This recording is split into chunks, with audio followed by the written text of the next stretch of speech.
안녕하세요. IT 여행자입니다. 이번 여행지는 웹소켓을 사용하여 실시간으로 공지사항의 확인 상태를 확인하고 새로운 공지가 추가되거나 삭제되었을 때 바로바로 확인할 수 있는 웹페이지를 만드는 과정입니다. 공지사항에 대한 모든 기능을 구현해 보기에는 그 범위가 적지 않아 오히려 웹소켓을 통한 실시간 처리 기능을 구현해 보는 이번 여행의 목적에 방해가 될 듯해서 공지사항에 대한 구현은 최소화하였습니다. 최종 결과 화면을 먼저 보도록 하겠습니다. 세 개 브라우저를 띄워놓고 각각 다른 사용자로 로그인을 해보도록 하겠습니다. 첫 번째 브라우저는 홍시를 사용해서 로그인을 해서 공지 확인을 확인해 보고요. 두 번째는 EC 아이디를 가지고 로그인을 하도록 하겠습니다. 그래서 EC의 화면을 확인해 봤고요. 그 다음에 이번에는 박씨로 한번 해볼까요?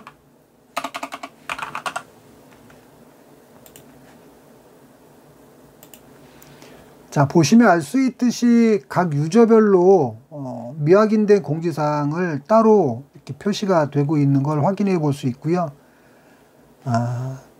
미확인된 공지를 클릭을 하면 배지 영역의 숫자가 미확인 공지인데 이 숫자가 줄어들면서 미확인이라는 글자도 사라집니다. 그래서 클릭을 한번 해보도록 하겠습니다. 클릭을 해서 미확인이 사라졌고 숫자도 사라졌죠. 그리고 여기에서도 EC 화면에서도 한번 해보도록 하겠습니다. 미확인 공지 사라지고 숫자 줄어들었습니다. 박씨도 한번 해볼까요? 박씨 지금 미확인 공지가 2개인데 2번 공지를 클릭해서 미확인이 사라졌고 공지 개수도 하나로 바뀌는 걸 확인할 수 있었습니다. 자, 그러면 새로운 공지를 한번 입력해 보도록 하겠습니다. 새로운 공지를 입력하게 되면 각 화면에 새롭게 추가된 공지 내용들이 실시간으로 추가돼서 보이게 될 겁니다.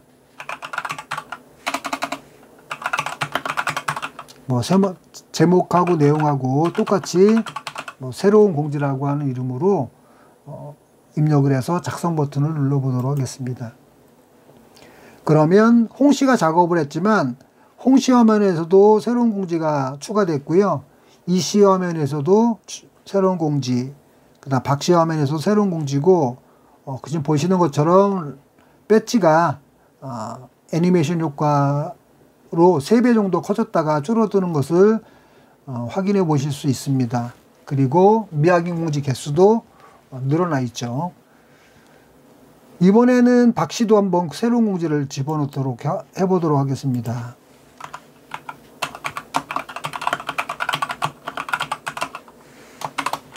제목과 내용을 똑같은 내용으로 입력하도록 하겠습니다. 자, 작성 버튼을 누르면 홍씨 화면에서는 배지가 4개로 바뀌고 새로운 공지가 추가될 것이고요. 그리고 EC 화면에서는 미확인 공지가 5개로 바뀌면서 새로운 공지가 추가될 겁니다. 자, 작성해 보도록 하겠습니다. 자, 그래서 새로운 공지가 당연히 박씨 화면에 추가되어 있고 홍씨 화면 그리고 EC 화면에서도 새로운 공지가 실시간으로 추가되고 배지가 애니메이션 처리가 돼서 이렇게 보이는 걸 확인하실 수 있습니다. 자, 그 다음에 이제 공지를 삭제할 건데 지금 홍씨 화면에서 홍씨가 작성한 공지를 클릭하면 삭제 버튼이 보입니다. 그런데 홍씨가 작성하지 않은 공지사항을 보면 닫기 버튼만 보이고 삭제 버튼은 보이지 않습니다. 그 다음 EC 화면에서 한번 확인해 볼까요? EC 화면에서 김씨가 만든 거는 삭제할 수가 없죠. 당연히 홍씨가 만든 것도 삭제할 수 없습니다. 본인이 작성하지 않은 것은 삭제할 수 없습니다. 박씨에서는 삭제하면 삭제 버튼이 보이는 걸 확인하실 수 있겠죠. 자, 그러면 홍씨 화면에서 2번 공지를 클릭해서 홍씨가 만든 거니까 이제 홍씨가 삭제할 수 있겠죠. 그 삭제 버튼을 클릭하면 자신뿐만 아니라 다른 사용자의 화면에서도 이 2번 공지가 사라지는 것을 확인하실 수 있을 거예요. 자, 삭제해 보도록 하겠습니다. 삭제됐죠? 자, 이렇게 공지가 삭제됐을 때 본인 화면뿐만 아니라 다른 사용자 화면에서도 같이 사라지는 것을 확인해 보았습니다. 자, 다음으로 이 웹소켓을 사용한 실시간 공지 체크 여행을 떠나기 위해서 필요한 준비물들이 있습니다. 프로젝트를 실행할 컴퓨터에 당연히 자바 설치되어 있어야 되고요. 그 다음에 비주얼 스튜디오 코드, MySQL을 사용할 겁니다. MySQL이 설치가 되어 있어야 하고요. 비주얼 스튜디오 코드에서는 확장 프로그램이 이제 두 개가 설치가 되어 있어야 되는데, 하나는 익스텐션 팩 포 자바, 또 하나는 스프링 붓 익스텐션 팩이 설치되어 있어야 됩니다. 그리고 프로젝트가 생성되는 중간에 라이브러리를 추가해야 되는데, 그런 라이브러리들을 이제 디펜던시들이라고 이야기합니다. 총 5개가 필요한데, 스프링 웹, 스프링 붓 데브툴, MySQL 드라이버, 웹소켓, 가장 중요한 이제 라이브러리겠죠. 그리고 롬복, 이렇게 5개의 디펜던시들을 추가해서 프로젝트를 생성하셔야 됩니다. 자, 그래서 여러분들이 이번 여행을 마무리 지었을 때 얻어갈 수 있는 경험치는, 백엔드 부분에서는 스프링 붓이 제공하는 웹소켓을 통한 메시지를 송수신할 수 있다, 이런 내용들이고요. 프론트엔드에서는 SOC.js 스톰 라이브러리를 사용해서 안정적인 소켓 통신을 구현할 수 있게 됩니다. 물론 SOC.js하고 스톰 라이브러리는 이 웹소켓을 기반해서 만들어진 라이브러리입니다. 자, 조금 전에 공지사항이 추가됐을 때 볼 수 있었던 애니메이션 효과가 자바스크립트와 CSS를 통해서 효과를 줄 수 있었는데, 그런 효과를 여러분들이 줄 수 있다, 이런 내용들이 이번 여행의 경험치라고 보시면 되겠습니다. 자, 시퀀스 다이어그램이라고 표현했는데, 뭐 정상적인 또는 뭐 FM에 가까운 그런 시퀀스 다이어그램은 아니지만, 이 시퀀스 다이어그램이 메시지가 어떻게 주고받는지만 간단히 보여드리려고 작성했습니다. 그래서 로그인하고 공지사항과 같은 공지 확인이죠. 로그인과 공지 확인과 같은 개인적인 정보들은 서버로 컨트롤로 갔다가 DTO에 갔다가 데이터베이스를 거쳐서 다시 개인으로 이렇게 그 메시지가 재전송되는데, 공지 추가 입력이나 삭제 같은 경우에는 역시 컨트롤로 갔다가 DTO로 갔다가 데이터베이스를 거쳐서 반환되는 메시지가 개인으로 가는 것이 아니라 모든 클라이언트, 사용자겠죠. 모든 클라이언트에게 메시지가 전달된다라고 하는 것을 시각적으로 보여드리기 위해서 간략화된 시퀀스 다이어그램을 보여드렸습니다.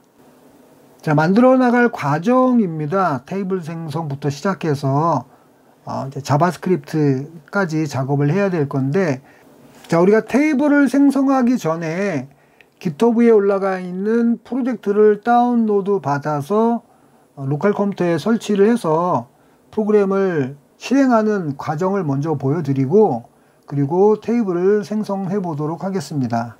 본 영상에서 작업된 내용들은 PDF로 만들어져서 크몽 사이트에 올려놨습니다. 물론 이제 이거는 죄송하게도 좀 유료이긴 합니다.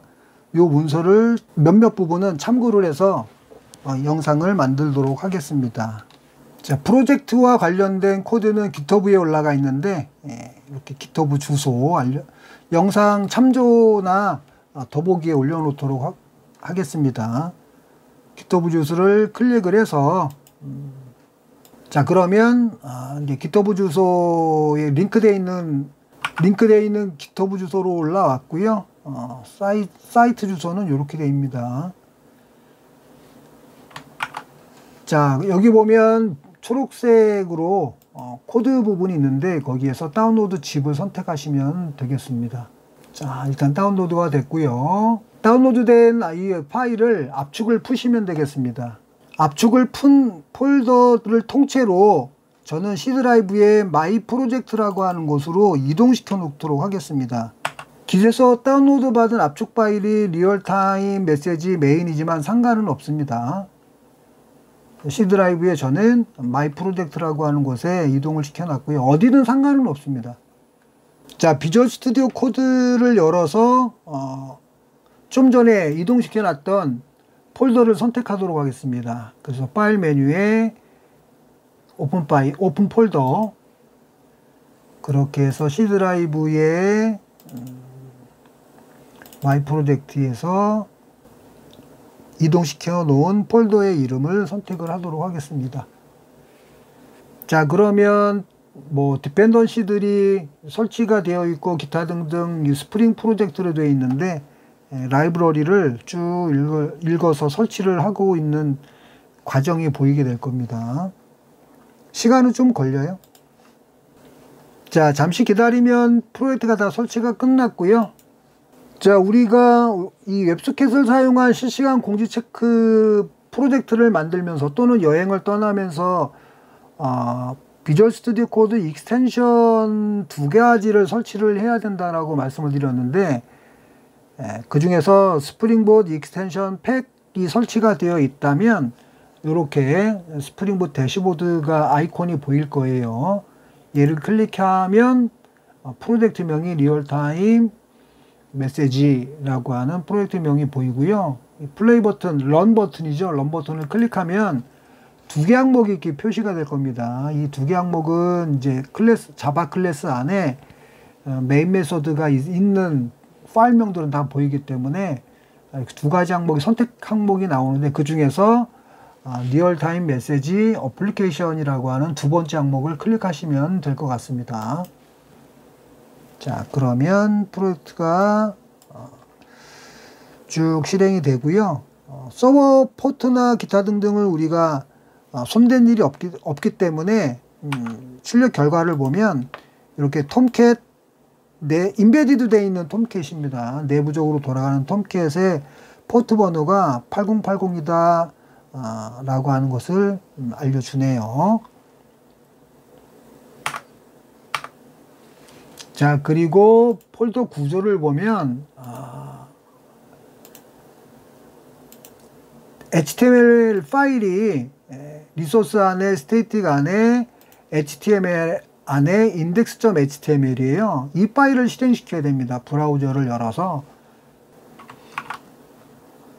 자, 그럼 브라우저를 열어서 로컬호스트의 8080에 /html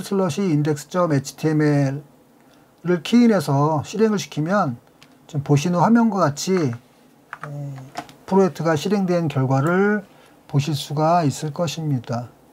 프로젝트가 실행된 뒤에 만약에 여러분들이 테이블 생성이 되고 데이터가 생성되어 있다면 로그인을 하실 수도 있을 겁니다. 자, 그럼 여행 코스 중에 첫 번째로 테이블 생성을 먼저 해보도록 하겠습니다.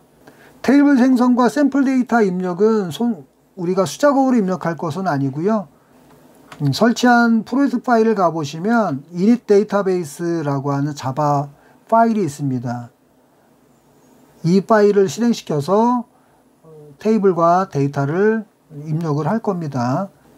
하지만 테이블의 구조를 좀 살펴보기 위해서 간단하게 PDF 문서를 보도록 하겠습니다. 자, 첫 번째로 생성할 테이블이 사용자 테이블인데 컬럼을 보면 아이디하고 패스워드밖에 없습니다. 심플하게 만들어져 있죠. 그리고 샘플 데이터는 아이디하고 패스워드가 동일한 값으로 저장되는 것을 확인해 보실 수 있을 겁니다. 자, 두 번째는 공지사항 테이블입니다. 공지사항 테이블의 이름은 노티스로 되어 있습니다. 노티스로 되어 있고 컬럼들을 보면 SNO, 서브젝트, 도크, ID 4개 컬럼으로 이루어져 있는데 그 중에서 SNO가 순번입니다. 순번. 공지의 고유번호라고 이제 주석 처리를 해드렸는데 프라이머리 키로 되어 있고 자동 증가, 오토 인크리먼트 속성이 추가되어 있습니다. 그리고 샘플 데이터를 보면 뭐 이렇게 입력되어 있고요. 그리고 공지 확인 테이블. 그래서 테이블의 이름이 노티스 체크라고 하는 이름으로 되어 있고요. 이 테이블의 고유번호 역시 프라이머리 키와 오토 인크리먼트로 되어 있어서 기본 키 값에다가 자동 증가 뭐 이런 식으로 되어 있고요. 그 다음에 노티스 SNO라고 하는 컬럼이 있는데 요 노티스 SNO 컬럼은 노티스의 SNO가 노티스의 고유 번호죠. 노티스의 고유 번호가 이곳에 사용자가 공지를 확인했을 때 몇 번 공지를 확인했는지 그 공지의 고유 번호가 대입될 것이고요. 그리고 아이디는 공지를 확인한 사용자, 그래서 누가 확인했는지, 결국은 이 두 가지를 따져서 보면 누가 어떤 공지를 확인했는지에 대한 정보를 노티스 체크라고 하는 테이블에 저장이 될 것입니다. 샘플 데이터를 보면 노티스 SNO와 ID 값을 좀 저장하고 있는데 밸류 값을 보니까는 노티스 SNO가 요 노티스 SNO라고 말씀을 드렸잖아요. 그래서 1, 2번 공지사항을 누가 김씨가 확인했다. 이제 이런 의미가 될 것이고요. 세 번째 데이터는 1번 데이터를 1번 공지죠. 1번 공지는 박씨만 지금 확인한 걸로 샘플 데이터를 이렇게 저장하고 있습니다. 자, 그럼 문서 상단으로 다시 이동해 보면 이제 샘플 서비스 프로그램 링크를 클릭하면 이제 하단 사용하는 방법들이 쭉 간단하게 안내해 드렸는데 실시로 우리가 한번 해보도록 할게요. 자, 비주얼 스튜디오 코드에서 이 앞전에 잠깐 설명드렸던 init 데이터베이스라는 자바 코드를 열어 놓도록 하겠습니다. 자, 그러면 하단으로 쭉 이제 그거에 대한 코드가 쭉 이렇게 설명되어 있는데 이 코드에 대한 설명은 이 영상에서는 다루지 않도록 하겠습니다. 밑으로 쭉 내리시면 뭐가 있냐면 요 메인 메소드가 있습니다. 메인 함수 또는 메인 메소드라고 불려지죠. 여기서 런 버튼 누르면 이제 생성이 되는데 간혹 비주얼 스튜디오 코드의 요 프로그램, 비주얼 스튜디오 코드 자체 프로그램의 세팅 값에 의해서 런이나 요 메뉴가 안 나오는 경우도 있습니다. 그럴 경우에 당황하지 마시고 요 메인 블록 안에서 요 메인 블록 안쪽에서 마우스 우클릭 한 다음에 런 자바 이렇게 하셔도 상관이 없겠습니다. 자, 저는 뭐 이왕 그 팝업 메뉴를 봤으니까 요거를 선택을 하도록 할게요. 요걸 선택하셔도 되고 화면에 보이시는 넌 메뉴를 클릭하셔도 상관없습니다. 자, 실행을 해보면 이렇게 지금 처리되는 내용들이 쭉 보이고요. 정상적으로 테이블이 생성이 되고 데이터가 초기화됐다면 아마도 이런 메시지가 출력이 될 겁니다.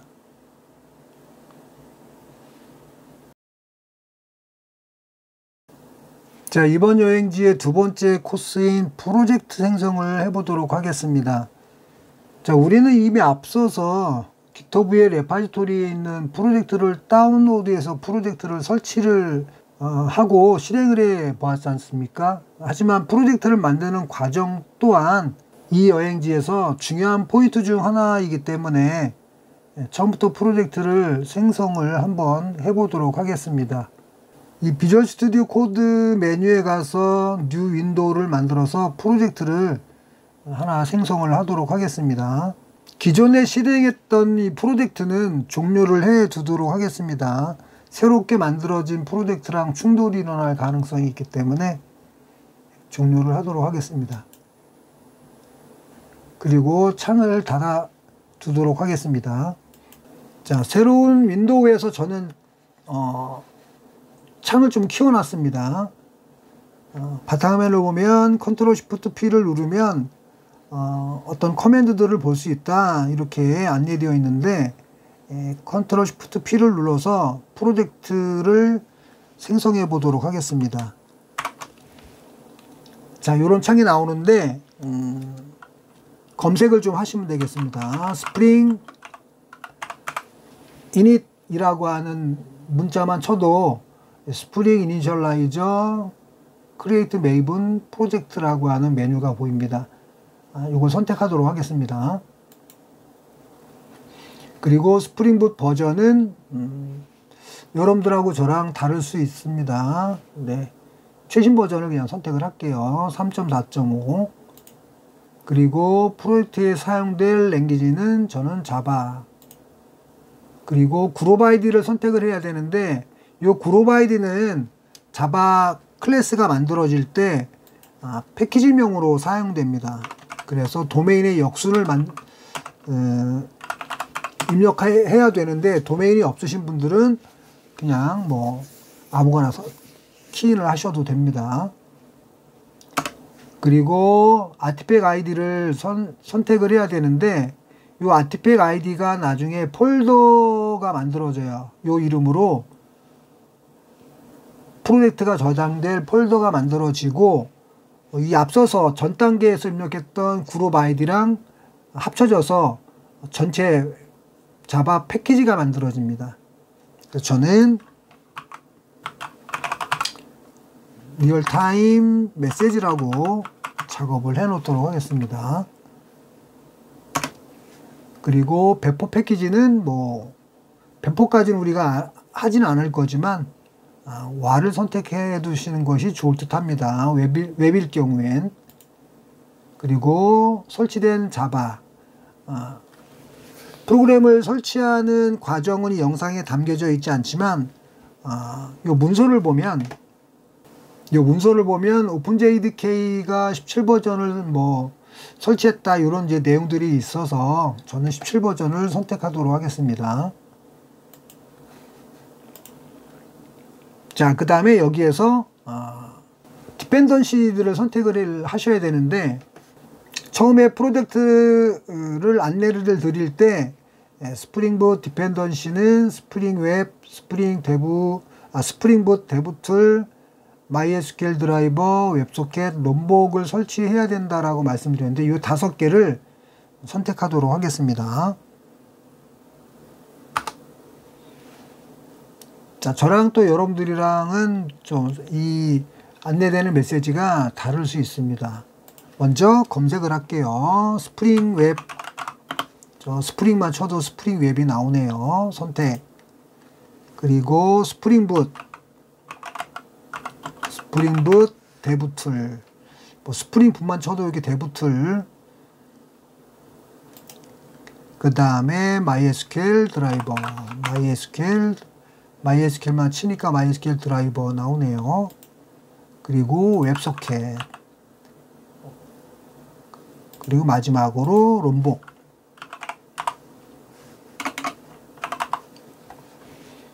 자, 이렇게 되면 이제 5개가 선택됐다. 그래서 계속 하려면 이제 엔터키를 누르면 됩니다.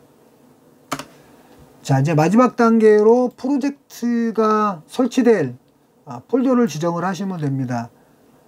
자, 마지막으로 프로젝트가 설치될 폴더를 선택하셔야 되는데 그 폴더 하위에 아티팩 아이디 리얼타임 메시지라고 우리가 작업을 해놨는데 그 하위 폴더가 만들어집니다. 그래서 저는 C 드라이브에 마이 프로젝트라고 하는 폴더가 있습니다.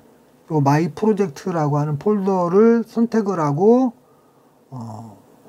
Generate into this folder 뭐 이런 버튼이 보이네요. 얘를 클릭하시면 아티팩 아이디로 지정된 폴더가 만들어지면서 프로젝트가 생성됩니다. 자, 뭐 새로운 새로운 폴더를 열까요? 이런 이제 메시지가 떨어집니다. 자, 그래서 지금 생성된 폴더가 열리면서 관련 파일이나 폴더들이 만들어지고 지금 화면 하단을 보면 각종 디펜던시들이라든가 필요한 라이브러리들이 쭉 다운로드 돼서 설치되고 있습니다. 조금 기다리시면 설치가 완료될 겁니다. 자, 설치가 완료된 걸 보니 뭐 자바 레디라고 되어 있네요. 자, 헬프미 파일은 닫아두고, 자, 프로젝트가 생성됐으니 가장 먼저 프로젝트에서 사용할 밸류 오브젝트라고 이야기를 하죠. 한 건의 데이터를 저장해서 운영할 수 있는 또는 관리할 수 있는 그런 객체를 자바에서는 이제 밸류 오브젝트라고 얘기하는데 그 밸류 오브젝트를 어디다가 만드냐면 src 그리고 메인 그리고 자바 안에 그룹 아이디가 저는 kr.zaptc라고 만들었는데 kr.zaptc 그리고 artifact 아이디가 리얼타임 메시지 이렇게 만들었어요. 요런 이제 패키지가 만들어진 거거든요. 자, 요 안에서 사용자와 관련된 밸류 오브젝트를 만들도록 하겠습니다. 클래스 이름은 user vu라고 할게요. user vu.java. 자, 우리 테이블을 만들 때 아이디하고 패스워드밖에 없었어요. 그죠? 자, 그래서 스트링의 아이디 그리고 스트링의 패스워드 테이블에 2개밖에 없었습니다. 그리고 골뱅이 데이터라고 하는 어노테이션을 사용할 건데, 이 데이터라고 하는 어노테이션은 세터게터와 그 이외에 필요한 메소드들을 자동으로 만들어주는 롬복 라이브러리의 어노테이션이라고 생각하시면 되겠습니다. 자, 이렇게 해서 유저VO를 만들었고요. 자, 그 다음에 두 번째로는 공지사항 한 건을 저장하고 관리해주는 노티스 VO 클래스를 만들도록 할게요. 자, 노티스 클래스는 순번 그리고 작성자 아이디 그리고 공지의 제목 그리고 공지의 내용 그리고 공지의 체크 상황, 그래서 체킹이라고 하도록 하겠습니다. 역시 마찬가지로 골뱅이 데이터라는 어노테이션을 사용을 해서 세터게터가 자동으로 만들어지도록 작업했고요. 자, 그 다음에 노티스 VO에는 생성자를 3개를 만들 겁니다. 하나는 매개 변수가 없는 생성자, 그리고 매개 변수가 2개 있는 생성자.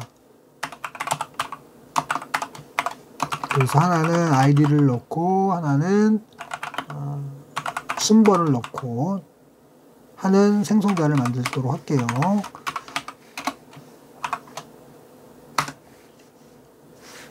세미콜론을 이렇게 잘못 찍었네요.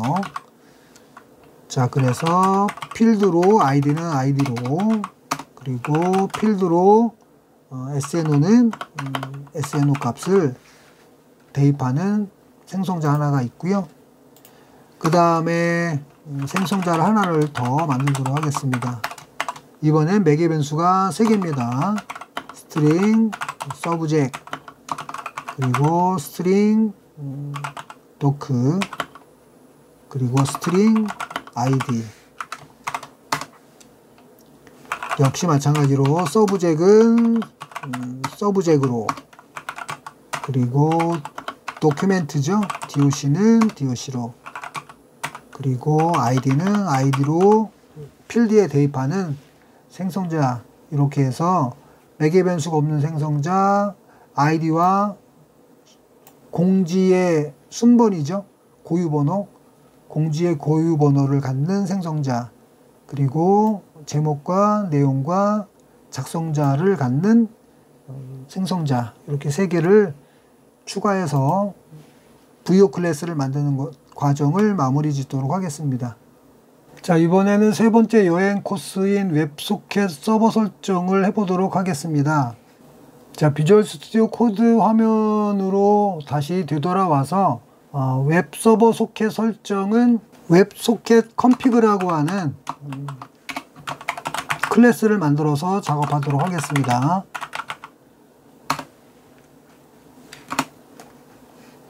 소켓 통신을 하기 위한 여러 가지 설정들을 해야 되는데요.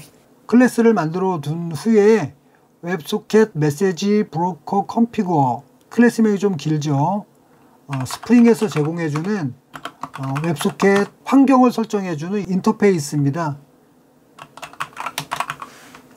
자, 웹소켓 정도만 적당히 쳐서 보시면 스프링 프레임워크가 제공해주는 소켓 통신을 하기 위한 여러 가지 환경을 설정해 줄 수 있는 인터페이스라고 보시면 되겠습니다. 제정해야 될 메소드는 2개가 있습니다.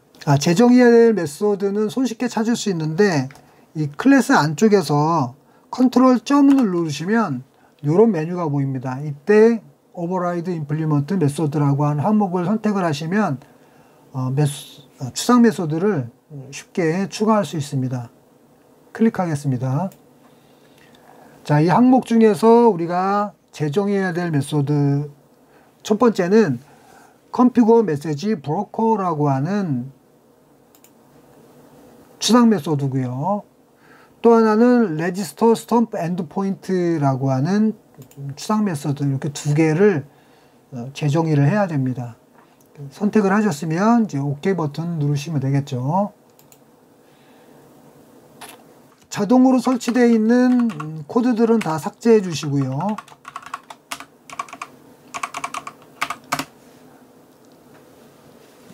자, 첫 번째 메소드인 configure message broker라고 하는 메소드에서는 이 매개 변수 메시지 브로커 레지스터리라고 하는 그런 그 클래스는 자바의 디펜던시 인젝션이죠.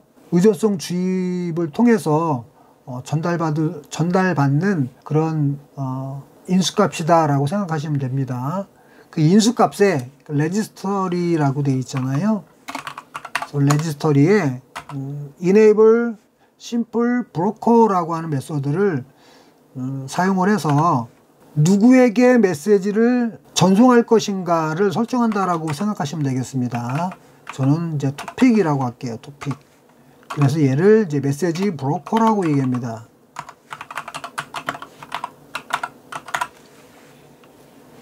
근데 얘는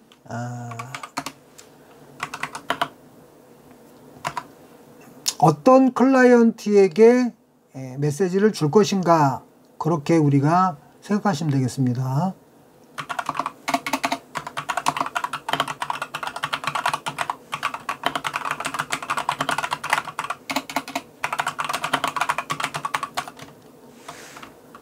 토픽이라고 하는 어떤 요소로 메시지를 리스닝 하고 있다, 클라이언트가. 그럼 그쪽으로 메시지를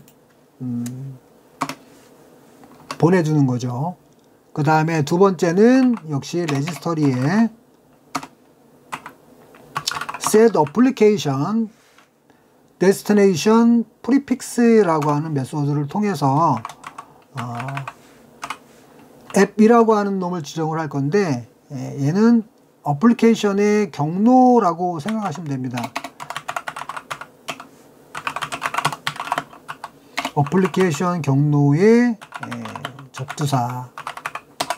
그래서 enable simple broker의 토픽이라고 하는 거는 어떤 클라이언트에게 메시지를 전송할 것인가, 이 서버 입장에서 보면 그런 거잖아요. 그래서 클라이언트가 토픽이라고 하는 어떤 URL을 가지고 데이터를 리스닝하고 있으면 그쪽에다가 메시지를 전송하겠다, 이제 그런 의미라면, 얘는 반대의 의미라고 보시면 되겠습니다. 클라이언트가 메시지를 전송할 때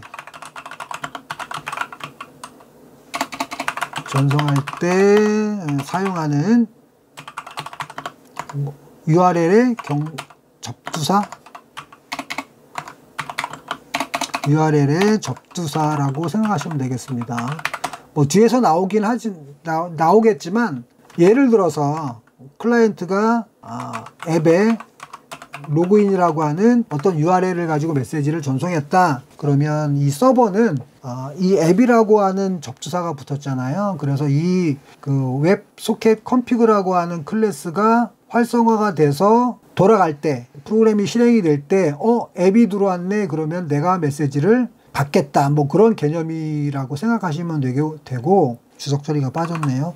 로그인이라고 하는 거는 이제 메시지 매핑이라고 하는 이제 의미가 되겠는데, 얘는 이제 나중에 컨트롤러에서 씁니다. 컨트롤러에서. 그래서 접두사가 app라고 하는 접두사를 쓰면 이 웹소켓 컨피그가 돌아가는 컴퓨터가 메시지를 수신하겠다, 뭐 이런 이제 의미가 된다라고 생각하시면 되겠습니다.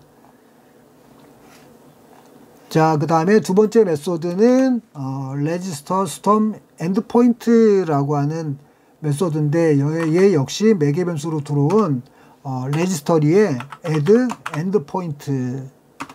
그래서 뭐라고 쓸 거냐면 WS라고 쓸 거예요. 그리고 with SOC.js. 소켓을 연결할 때 WS라고 하는 문자를 가지고 소켓을 연결해야 된다. 그런 이제 의미가 되겠습니다. 그래서 얘를 쓰게 되면 클라이언트가 내가 서버 소켓 서버겠죠. 소켓 서버에 접속하기 위해 소켓을 생성할 때 사용되는 문자 열 뭐 이렇게 생각할까요? 그래서 얘를 엔드포인트라고 이제 얘기를 합니다. 엔드포인트. 사족을 좀 달면 이렇게 어떤 코드가 실행이 되면 서버가 여기 있습니다. 서버가 있는데 이 서버에 소켓 연결 지점이 WS라고 생각하시면 되겠고요. 클라이언트도 그러면 WS라고 하는 이름으로 소켓을만 생성을 하게 되면 이 둘이 연결이 된다라고 생각하시면 되겠죠. 그래서 어떤 네트워크가 일어날 때 맨 끝 지점이다. 그래서 엔드포인트. 여기도 네트워크를 연결할 때 맨 끝 지점이다. 뭐 이런 의미로 이제 엔드포인트를 직역할 수 있습니다. 자, 소켓을 사용하기 위해서 가장 중요한 요소 3가지가 다 선언됐습니다. 첫 번째, 소켓을 연결할 때 사용하는 엔드포인트. 자, 두 번째, 서버가 데이터를 전송할 때 사용하는 메시지 브로커. 그리고 클라이언트로부터 메시지가 수신 받으려면 클라이언트는 이렇게 앱이라고 한 접두사를 써서 메시지를 전송해야 된다. 그죠? 그래서 이게 연결, 전송, 얘는 메시지, 수신, 이런 개념을 갖고 있는 웹소켓 컨피그라고 하는 클래스를 구현해 보았습니다. 실제 코드를 만드는 작업은 이 웹소켓 컨피그까지만 할 거고요. 나머지는 타자치는 장면 하나하나가 물론 중요하긴 하지만 시간이 굉장히 많이 걸릴 것 같아서 이 다음 장에서부터는 PDF에 있는 문서를 가지고 실행 화면과 함께 보면서 작업을 할 것입니다. 웹소켓 환경 설정 파일인 웹소켓 컨피그 자바 클래스를 만들고 영상을 마무리하려다가 보니 어노테이션 2개가 빠져 있네요. 코드 상단으로 이동을 해서 첫 번째 어노테이션은 컨피그레이션이라고 하는 어노테이션입니다. 이 컨피그레이션이라고 하는 어노테이션은 스프링 프레임워크가 사용하는 환경 설정 파일이다 라고 하는 의미를 나타내는 어노테이션이고요. 두 번째는 Enable 웹소켓 메시지 브로커라고 하는 어노테이션이에요. 이는 웹소켓을 기반으로 해서 메시지를 브로커 기반으로 송수신하겠다라고 하는 이제 의미가 되겠습니다. 그래서 메시지 브로커라고 하는 거는 그 메시지를 클라이언트와 클라이언트가 직접 연결하는 것이 아니라 클라이언트와 클라이언트 사이에 지금 우리가 만들려고 하는 서버처럼 메시지를 중개 역할을 해서 메시지를 주고받겠다라고 하는 유형이 메시지 브로커 방식입니다. 자, 이렇게 해서 어노테이션 2개를 추가해서 정말로 소켓을 사용하는 환경에 대한 부분을 마무리 짓도록 하겠습니다. 웹소켓 서버 설정 파일을 만들었으므로 이번째 여행 코스는 4번째 코스로서 컨트롤러와 DTO를 만들어 보도록 하겠습니다. 앞서서 언급한 것처럼 이후의 작업들은 PDF 문서를 참조해서 진행하도록 하겠습니다. 컨트롤러 클래스의 이름은 이벤트 웹소켓 컨트롤러입니다. 클래스가 만들어질 위치는 웹소켓 컨피그를 만들었을 때 위치와 동일합니다. 클래스가 만들어졌다면 상단에 컨트롤러 어노테이션을 붙여줍니다. 이 컨트롤러 어노테이션을 붙여두게 됨으로써 실제로 서버와 클라이언트 간에 메시지를 주고받을 수 있게 됩니다. 다음으로 필드에 심플 메시징 템플레이트라고 하는 필드를 추가하게 되는데, 심플 메시지 템플레이트라고 하는 클래스는 생성자의 DI에 의해서 자동으로 주입받게 됩니다. 다음으로 추가되는 메소드는 화면과 같습니다. 클라이언트에게 메시지를 전송할 수 있는 기능을 갖고 있는 메소드가 send event to client이고요. 그리고 메시지 매핑이 5개가 이렇게 추가되어 있습니다.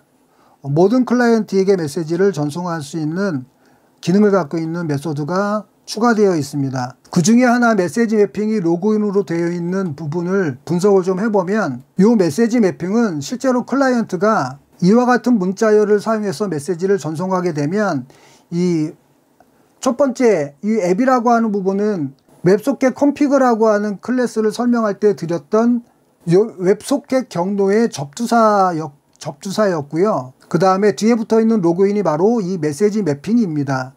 따라서 이 컨트롤러는 로그인이라고 하는 메시지 매핑으로 메시지를 전달하면 해당 메소드가 그 내용을 처리하겠다라고 하는 개념을 갖고 있습니다.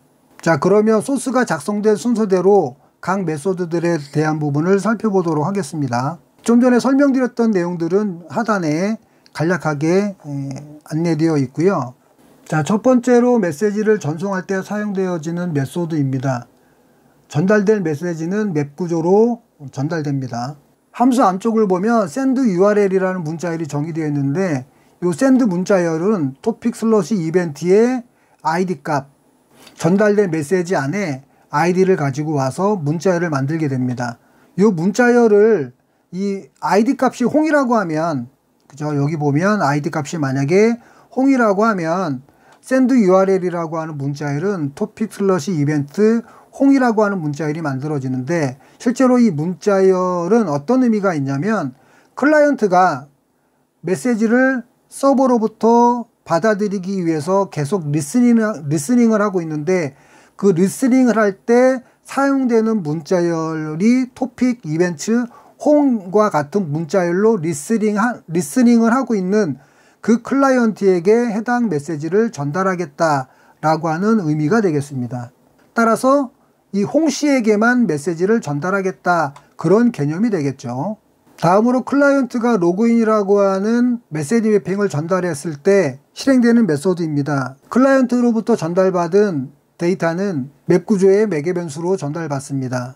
전달받은 데이터를 사용해서 변수들을 만들고요. 만들어진, 우리가 아직 작성하지는 않았지만 노티스 DTO라고 하는 클래스를 새롭게 만들고 데이터베이스를 오픈합니다. 그리고 유저 VO 클래스를 사용해서 전달받은 데이터를 사용해서 한 건의 유저 VO를 만들게 됩니다.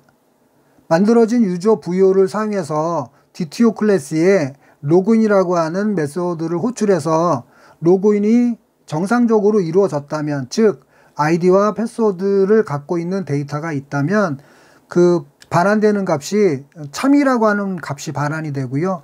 그 참이라고 하는 값이 반환이 정상적으로 됐을 때 다시 DTO에 count by user라는 메소드를 아이디 값을 가지고 호출합니다. 그러면 해당 아이디가 미확인된 공지사항의 개수가 반환이 됩니다. 이와 관련된 코드, 참조 코드들은 해당 부분을 링크를 하시면 바로바로 이동해서 확인해 보실 수가 있고요. 이렇게 일련의 과정을 거쳐서 만들어진 데이터를 하나의 맵으로 만들어서 아이디와 카운트, 그리고 커맨드는 여기에서 갖고 온 매개 변수를 통해서 전달된 커맨드라고 하는 값을 그대로 전달합니다. 실제로 이 커맨드 값이 메시지 매핑의 의미를 갖고 있는 데이터라고 보시면 되겠습니다. 이렇게 만들어진 메시지를 사용해서 send event to client라고 하는 메소드를 호출하게 되면 메시지를 전달한 해당 클라이언트에게 다시 메시지가 전송되는 것입니다. 이번에는 공지사항 목록을 보기 위해서 호출되는 메소드를 살펴보도록 하겠습니다. 메시지 매핑은 리스트로 들어올 것이고요. 나머지 내용들은 거의 유사합니다. 사용자에게 다시 전달할 메시지를 만들기 위해서 MSG를 만들고요. 역시 노티스 DTO를 클래스를 하나 생성을 하고 DB를 오픈합니다. 그리고 전달받은 메시지 중에서 아이디 값을 가지고 와서 집어넣고요. 그리고 커맨드, 실제 이 커맨드는 다시 말씀드리지만 메시지 매핑 역할을 했던 그런 메시지였습니다. 그래서 커맨드로 집어넣고 사용자별로 공지사항의 목록을 가지고 오기 위해서 노티 리스트라고 하는 메소드를 호출하게 됩니다. 그럼 그 결과값이 리스트 형태로 반환이 되고요. 그리고 하단 코드를 내려오면 커맨드 값을 그대로 커맨드에다가 집어넣네요. 그리고 아이디와 리스트, 스테이터스 이렇게 메시지를 만들고 DB를 닫은 후에 send event to client라는 메소드를 호출을 해서 메시지를 요 아이디 리스트를 요청한 요 아이디에 해당하는 유저에게 메시지를 다시 전송하게 됩니다. 다음으로 사용자가 공지사항을 체크했을 때, 즉 공지사항을 확인했을 때 호출되는 메소드입니다. 그래서 이 메시지 매핑은 노티스 뷰 체크라고 하는 메시지 매핑이 들어올 것이고요. 전달된 메시지에 있는 아이디 값, 그 다음에 순번이죠. 공지사항의 순번, 그리고 커맨드 값을 변수에다가 일단 담아두고 노티스 DTO를 생성을 해서 DB를 열고 노티스 체크라는 메소드를 아이디와 공지사항의 순번이죠. 공지사항 순번을 주고 노티스 체크라는 메소드를 호출하게 되면 이제 정상적으로 처리가 됐다면 스테이터스가 참이라는 값이 나오겠죠. 그리고 DB를 닫은 후에 클라이언트에게 전달할 메시지 맵을 맵 구조로 만들 건데 커맨드 값 집어넣고 아이디 값 집어넣고 그 다음에 상태 값 집어넣고 이렇게 해서 역시 send event to client를 실행시키면 이 내부에서 요 아이디 값, 즉 요런 정보를 요청한 유저에게 메시지를 다시 전송하는 거죠. 자, 이번에는 모든 사용자에게 메시지를 전달할 때 호출되는 메소드가 all account send라는 메소드입니다. 자, 이 상황에 대한 시퀀스를 다시 한번 보면 일반적인 메시지 매핑 같은 경우에, 즉 로그인이나 공지 확인 같은 경우에는 메시지를 전달한 클라이언트에게, 클라이언트 한 명이죠. 클라이언트 본인에게 메시지가 전달되지만 공지 추가 입력이라든가 삭제 같은 그런 요청이 들어왔을 때는 지금 우리가 작업하려고 하는 위치가 이 위치입니다. 컨트롤러가 받아서 우리가 DTO 클래스를 만들어서 뭔가 제어를 했는데 그 부분이 이제 이 부분이고요. 어쨌거나 이렇게 메시지가 전달돼서 처리된 결과를 한 명, 즉 메시지를 요청한 그 유저에게 보내는 것이 아니라 모든 클라이언트에게 결과물을 전송하겠다, 이렇게 시퀀스가 만들어져 있지 않습니까? 그 상황에 대한 부분을 지금 처리하려고 하는 거예요. 자, 그래서 메소드 안쪽에 보면 우리가 아직 만들지는 않았습니다. 아직은 노티스 DTO로 만들어서 DB를 열고, 그리고 사용자별로 미확인 공지 개수를 쭉 가져오는 메소드가 all user라고 하는 DTO 클래스가 가지고 있는 메소드예요. 그 뒤에서 이제 다음 여행지에서 설명을 좀 드릴 건데, 그 메소드에 의해서 사용자별로 미확인 공지 개수가 맵 구조로 반환이 됩니다. 그런 후에 DB를 닫아 놓은 다음에 맵의 엔트리를 사용해서 작업을 하고 있습니다. 이 맵의 엔트리를 가지고 작업을 하면 편한 게 키값과 밸류 값을 따로 핸들링 할 수가 있어요. 자, 그래서 코드를 보면 클라이언트로부터 전달된 메시지, 클라이언트로부터 전달된 메시지 안에 아이디 값을 추가시키고, 그러면 여기에서 실제로 선택된 그 데이터를 시뮬레이션을 보면 홍씨가 미확인 공지가 2개다, 또는 뭐 김씨의 미확인 공지가 3개다, 막 이런 데이터가 들어왔다고 치면 이게 아이디고 이게 카운트 값이겠죠, CNT. 그러면 첫 번째 데이터를 가지고 와서 아이디에다가 이 아이디 값, 그리고 CNT라고 하는 키 값에다가 이 값을 집어넣어서 하나의 커맨드를 만들어서 이 홍씨에게 이제 메시지를 보내겠죠. 그죠? 이 메소드를 다시 한번 살펴보시면 전달된 메시지에 있는 이 아이디 값을 가지고 토픽, 그리고 이벤트, 그리고 홍, 이렇게 문자를 만들어서 이 유저에게 메시지를 전달하는 것을 이 메소드를 찾아가서 살펴보시면 아실 수가 있을 겁니다. 자, 그러면 두 번째는 김씨겠죠. 요 김, 그러면 요 홍 대신에 김이 만들어질 것이고, 그 안에 카운트 값 몇 개인지는 알 수 없지만 3개라고 치면 그 카운트 값이 CNT라고 하는 변수의 키 값에 담겨져서 요 김씨에게 메시지가 전달됩니다. 그럼 사용자가 10명이면 10번 얘가 이제 돌겠죠. 빙빙빙. 자, 다음으로는 새 공지가 추가됐을 때 실행되는 메소드입니다. 전반적인 구조는 크게 다를 게 없고요. 클라이언트로부터 전달받은 메시지는 매개 변수를 통해서 전달받고 또 클라이언트에게 전달할 메시지는 MSG로 객체를 생성하고 있습니다. 그래서 새로운 공지사항이니까, 그죠? 새로운 공지사항이니까 서브젝트, 도크, ID 값을 각각 변수에 담아주고 노티스 VO 세 번째 생성자였습니다.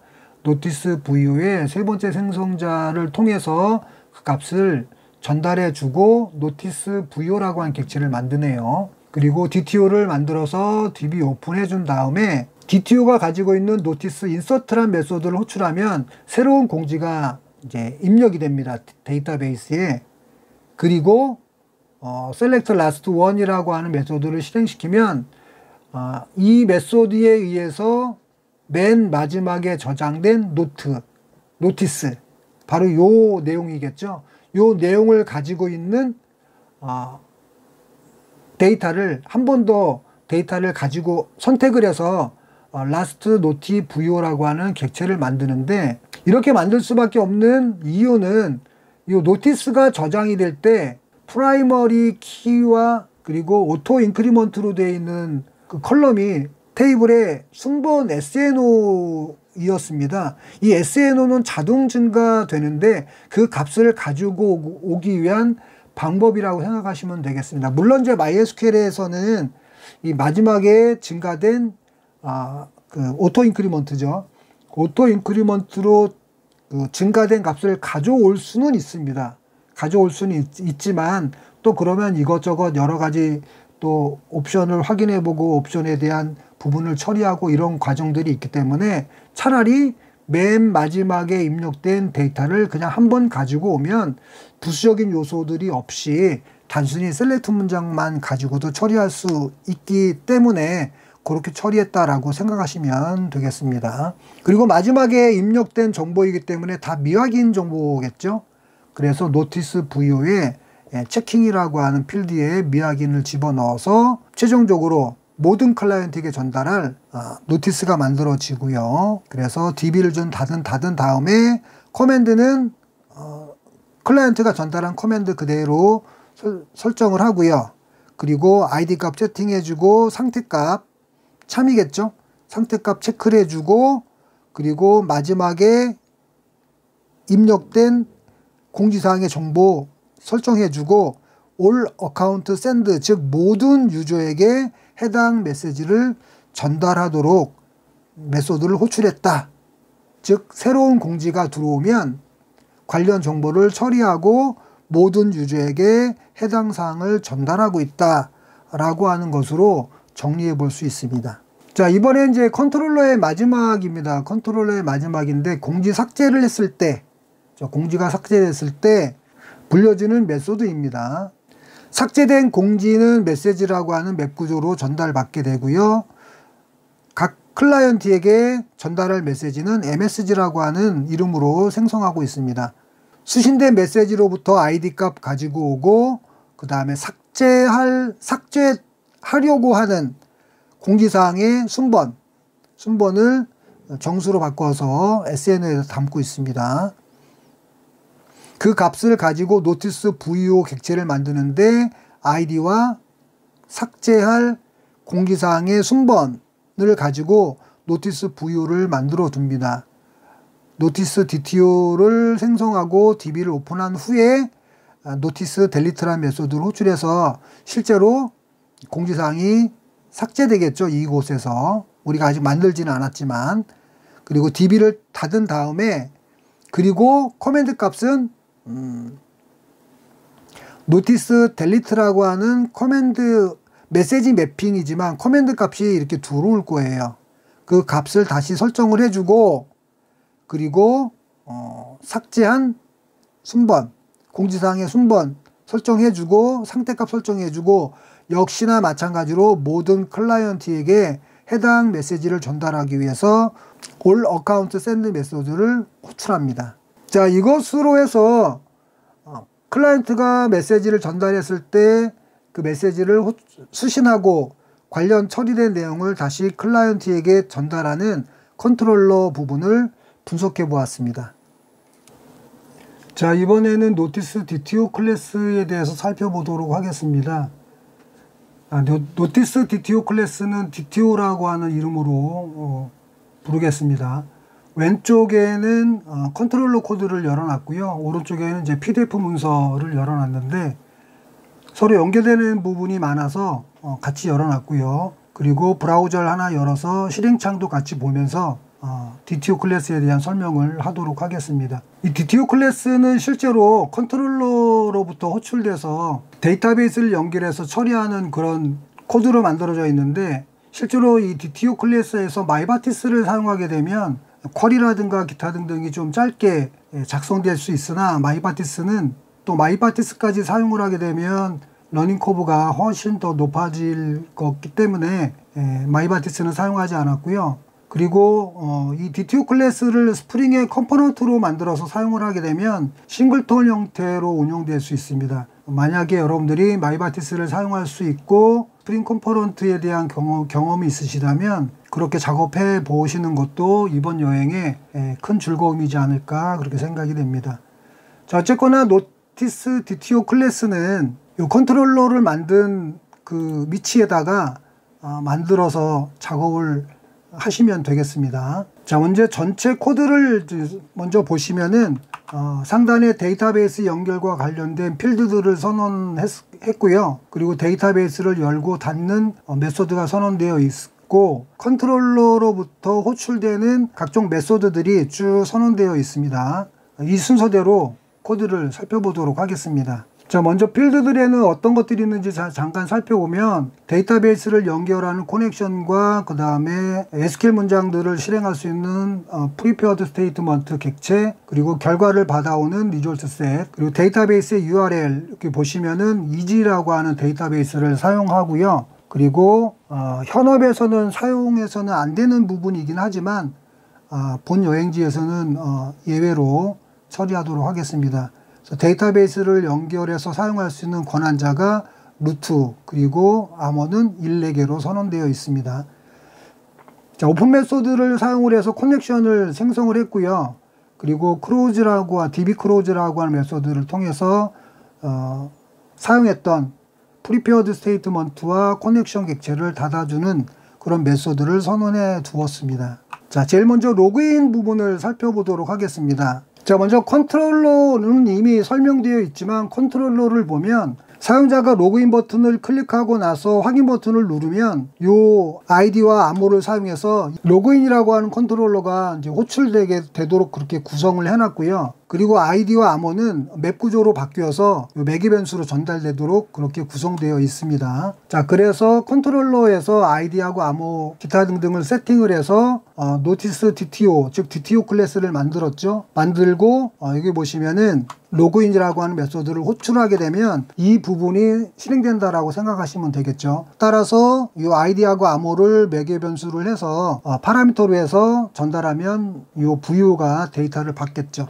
그렇게 해서 셀렉트 문장을 보면 아이디하고 암호가 똑같은 이런 데이터가 존재한다면 그 결과치가 참으로 바뀌어서 그 결과가 이쪽으로 넘어오겠죠. 스테이터스로. 그렇게 해서 스테이터스로 넘어왔을 때 참이라면, 즉 사용자가 존재한다면 다시 DTO에 count by user라고 하는 메소드를 아이디를 주고 호출하도록 되어 있습니다. 자, 그러면 그 하단을 보시면 정상적으로 로그인이 됐을 때 count by user라고 하는 메소드를 호출합니다. 아이디를 주고. 그러면 아이디는 user라고 하는 이름으로 받아와서 여기 보시면은 셀렉트 문장이 기술되어 있는데 그 안쪽을 보면 서브 쿼리가 이렇게 작성되어 있습니다. 서브 쿼리가. 다음 서브 쿼리도 완벽한 하나의 문장이어야 하죠. 그래서 이 아이디와 아이디가 똑같은 그 데이터를 어디서 찾냐면 노티스 체크라고 한 테이블에서 찾아요. 그래서 노티스 체크라고 한 테이블은 이제 확인 공지들이 들어가 있는 그런 테이블입니다. 거기에서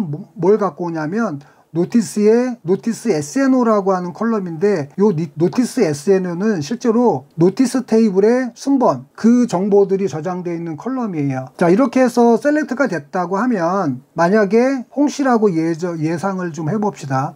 홍씨라고 하는 유저가 체크한 데이터들은 이곳에 들어가 있는데 그 번호가 123이라고 생각해 봅시다. 자, 그 번호가 123이라고 생각을 하면 123번 공지를 확인했다는 의미가 되거든요. 자, 그런데 메인 쿼리를 보면 이 노티스 테이블에 SNO 값이 아닌 경우, 즉 노티스 체크 테이블에 있었던 123번이라고 하는 공지 번호가 아닌 거를 갖고 오는 거잖아요. 그런데 실제로 이 노티스 테이블에 데이터가 1, 2, 3, 4, 5, 6번이 만약에 1, 2, 3, 4, 5번이 만약에 데이터가 들어가 있다면 1, 2, 3번이 아닌 데이터를 갖고 오는 거죠. 1, 2, 3번이 아닌 데이터를 가지고 와서 그것에 대한 카운트를 세서 CNT에다 집어넣어 달라. 그런 이제 쿼리가 되겠습니다. 그래서 그 결과를 가지고 와서 카운트를 리턴을 하게 되면 결국은 이 카운트라고 하는 변수에 확인하지 않은 공지 2개가 카운트에 대입되겠죠. 그렇게 처리된 결과를 이제 그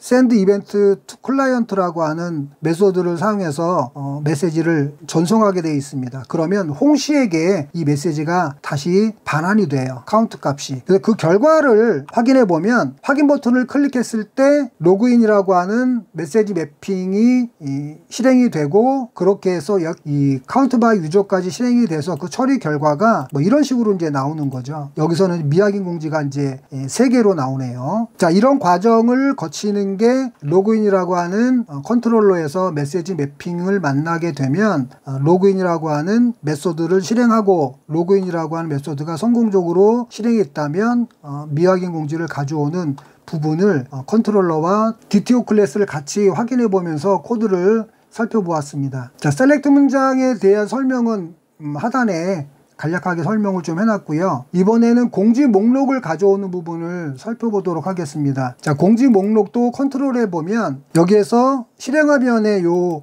배지 영역을 클릭하면 실행되는 부분이라고 생각하시면 되겠습니다. 공지 목록이 클릭되면 이 부분에서 보면 DTO의 로티리스트라고 하는 메소드를 호출하는데 ID 값을 주고 호출하잖아요. 그러면 요 오른쪽에 화면을 보면 노티리스트라고 하는 메소드에 이 ID 값을 유저라고 하는 이름으로 받습니다. 자, 이곳에서도 메인 쿼리와 서브 쿼리가 존재합니다. 그래서 서브 쿼리를 먼저 확인해 보면 자, 서브 쿼리는 이렇게 되어 있습니다. 자, 공지 목록을 살펴보는 것을 염두에 두시고 쿼리를 살펴보시면 좋을 듯 합니다. 여기 보시면 서브 쿼리를 먼저 보면 노티스 체크드라고 하는 테이블에서 SNO하고 노티스 테이블이 가지고 있는 SNO랑 동일하고 아이디가 홍이라고 따지면 아이디가 홍이고 노티스 테이블이 요 노티스 테이블에 있는 순번과 그 다음에 노티스 체크 테이블에 있는 순번하고 같은 경우에 데이터들은 체크드라고 하는 문자열로 반환을 해서 그 가상의 컬럼명이 이제 체킹이라고 되어 있습니다. 그러면 만약에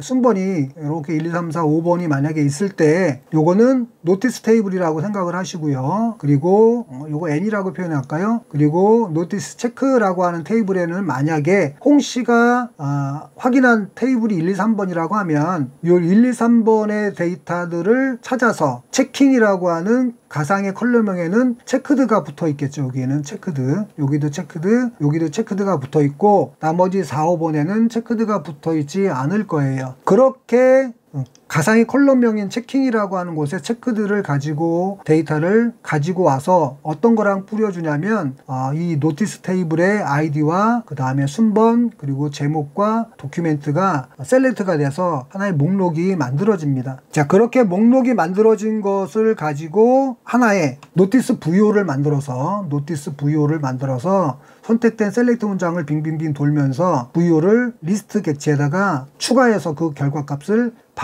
반환하게 되면 결국은 요 컨트롤러를 보면 노티리스트의 아이디 값을 주고 메소드를 호출했을 때 결과치가 리스트의 제너릭이 노티스 VO잖아요. 그래서 그 결과치를 리스트에 담아서 사용자에게 전달할 메시지를 만들어서 그 메시지를 전송하도록 되어 있습니다. 결국은 send event 클라이언트 쪽을 가보시면 메시지를 전달을 할 때 이 ID 값을 가지고 와서 해당 유저에게만 메시지를 전달하는 것을 확인해 볼 수 있습니다. 그럼 결국은 홍씨의 화면에 이 결과치가 넘어온다라고 생각하시면 되겠죠. 자, 좀 전에 설명드렸던 SQL 문장에 대한 간략한 설명도 하단에 기술되어 있고요. 그 다음에 공지 확인 처리하는 부분을 좀 살펴보면 컨트롤러에서는 바로 이 부분입니다. 컨트롤러에서는 사용자가 이 공지를 확인했을 때 그 정보가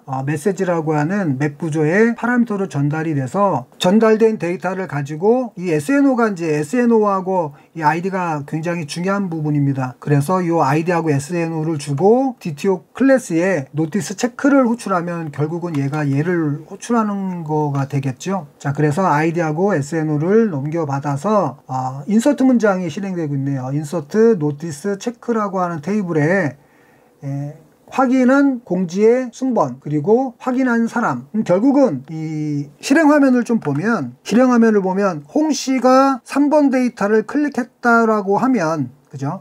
클릭했다라고 하면 아이디에는 홍이 들어갈 거고 그 다음에 이 SNO는 3번이라고 한 데이터가 들어갈 거예요. 그럼 그거에 따른 인서트 문장을 보면 노티스 체크라고 하는 테이블에 SNO는 3번 그리고 아이디는 홍이라고 하는 정보가 추가되는 것을 확인해 볼 수 있습니다. 자, 다음으로는 새 공지가 입력됐을 때 실행되는 부분입니다. 새 공지가 입력됐을 때는 컨트롤 부분을 보면 이 부분입니다. 그래서 사용자가 공지 추가 버튼을 누르고 공지를 작성한 후에 이 작성 버튼을 클릭하게 되면 컨트롤러가 실행이 되고요. 이 컨트롤러 안쪽에 보면 그렇게 이 정보가 전달됐겠죠. 이 정보가 전달된 값을 가지고 노티스 VO를 만들고 있네요. 그리고 여기 보시면은 DTO 클래스에 노티스 인서트 만들어진 VO를 파라미터로 해서 호출하게 되면 이 부분이 이제 호출되는 거죠. 그래서 이 노티스 VO라고 하는 파라미터가 VO라고 하는 매개 변수로 대입이 돼서 실행이 될 겁니다. 인서트하고 있는 과정 자체는 크게 어려운 부분이 없기 때문에 넘어가도록 하고요. 여기서 우리가 데이터베이스를 오픈할 때 트랜잭션을 폴스로 줘서 반드시 커밋을 따로 시켜주셔야 됩니다. 그래서 정상적으로 입력됐을 때 특정하는 명령어인 커밋을 따로 실행시켜 줬고요. 그러면 그거에 따른 볼린 타입의 변수가 반환이 되죠. 그러면 이 수루 값이 스테이터스에 대입이 될 거라고 생각됩니다. 그리고 나서 이렇게 정상적으로 한 건의 데이터를 입력하고 나서 다시 DTO에 select last one이라고 하는 메소드를 호출합니다. 자, 밑으로 쭉 내려가시면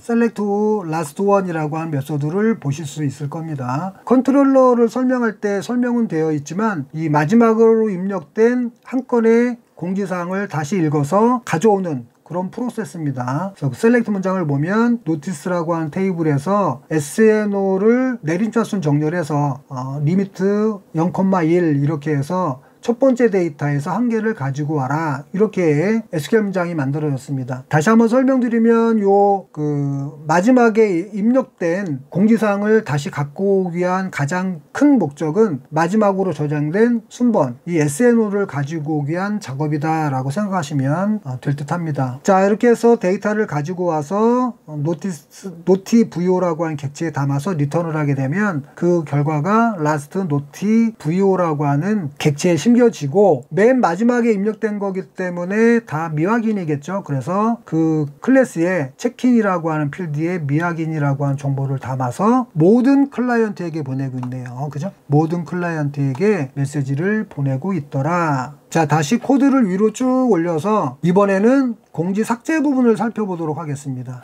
자, 공지 삭제는 공지를 보다가 이 삭제 버튼을 클릭했을 때, 이 삭제 버튼을 클릭했을 때 이런 메소드가 실행이 되는데, 아이디하고 그 다음에 SNO번을 가지고 어떤 걸 만드냐면 노티스 VO를 만들어서 노티스 델리트라고 하는 메소드를 호출하면 바로 이 부분이 이제 실행이 된다라고 생각하시면 되겠죠. 자, 그래서 코드를 살짝 좀 위로 좀 올려보면 이렇게 만들어진 노티스 VO라고 하는 매개 변수로 받았습니다. 그래서 델리트 아이디하고 SNO 순번이 똑같은 그런 그 데이터를 삭제하는 그런 SQL 문장이 만들어졌고요. 그리고 여기는 노티스 테이블에 있는 정보를 삭제한 거고, 그 다음에 밑에 두 번째 쿼리를 보면은 노티스 체크라고 하는 테이블에서도 SNO가 똑같은 놈, 즉 공지번호랑 똑같은 확인된 공지번호가 똑같은